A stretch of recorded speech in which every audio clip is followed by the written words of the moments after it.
Hey there, so today we have another review. This is beer courtesy of Jeff. Another crazy label, skulls and all that cool tattoo looking stuff. Fun. This is Wild Rabbit, 7.2%, hazy IPA. Not much information again. They do give some tasting notes. I wish I put them on the can. HBC 586 and a bunch of other hops. Let's see how this guy turns out. Okay. Completely opaque. Has a actually medium gold color, a little bit of orange hue to it. Slightly yellowish head, yeah. Yeah, head's been affected by the color. No can date, which is weird. I don't smell much on this guy. No, not too much. I mean, I don't get oxidation or anything, but just don't really smell too much. Huh, cheers. Okay, we'll see.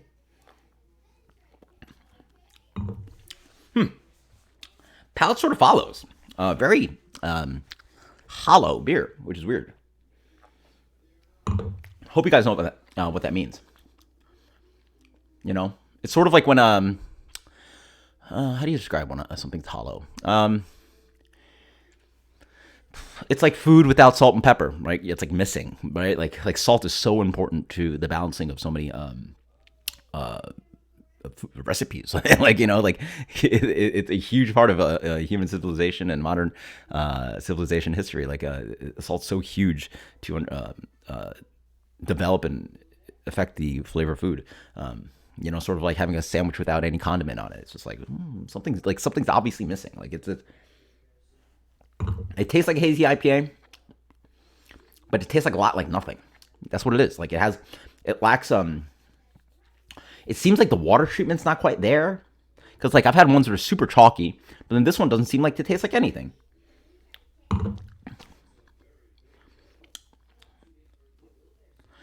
It's almost like they, you could double dry hop something? What if you quarter hop something? Right? What if instead of putting the regular amount, you just put, a quarter of the amount, right? Sure, you could do that. It just tastes like a lot like nothing. That's so weird. And it doesn't taste oxidized or anything weird because these beers fall apart real bad from age and oxidation. It's super drinkable. 7.2%. See, that's the problem with this beer. It would actually be really okay if this was session at 4.5. You'd be like, whoa, you get a lot of the experience of an IPA, mouthfeel, all that stuff. And you don't need all the hop flavor because you're drinking a beer that's ideally half the ABV of a true hazy double IPA, right? But here you got a hazy IPA at 7.2. And it tastes like it's 4.5. All right. Weird. I like that it doesn't have the off flavors. It's smooth, drinkable, creamy, but it doesn't have hop flavor. It just it doesn't taste like anything distinct. Nor does it smell like much. That is very weird.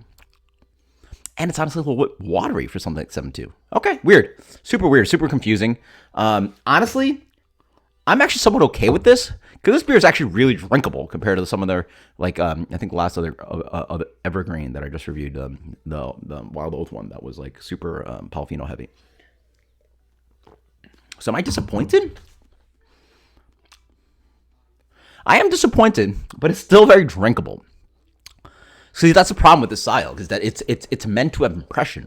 So why drink this beer at 7.2 when you can have a Hefeweizen at 5% and have so much more character and lower alcohol and so much more flavor and impact and all that stuff.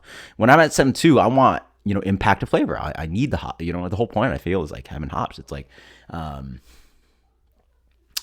you know me, I'm all about stupid analogies.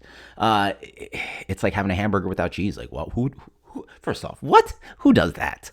Come on. These are it's like bread and butter. I've never, I do serve, so I guess some amount of people have hamburgers, but it's pretty gross. Cheeseburger, right? It's like having pizza without cheese on it. What the hell? What are we doing here? Yeah, it's like hazy IPA without the cheese. Weird. Very confusing. The beer's fine, actually. Huh. Honestly, I'd much rather have something like this versus the chalk and polyphenol haze. So you guys let me know about that. It's not a great hazy, nor is it a good hazy, but it does taste fine compared to other hazies, nasty hazies. That's so weird. As I drink it more, it feels like a half hopped beer, not a quarter hop beer. So it's still hoppy, but it's really relatively nondescript. You get a little bit of citrus, orange character, maybe a little bit of stone fruit ester, or maybe some of it from the hops, but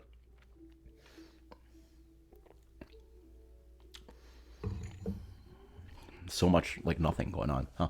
Weird. Weird. I don't know where to put this guy. 84. Evergreen Wild Rabbit. Not bad. Strange, but not bad. See, like, I much prefer this versus like that like haze thing that I talked about. Until next time, guys. Cheers. 84. Thank you, Jeff. Later.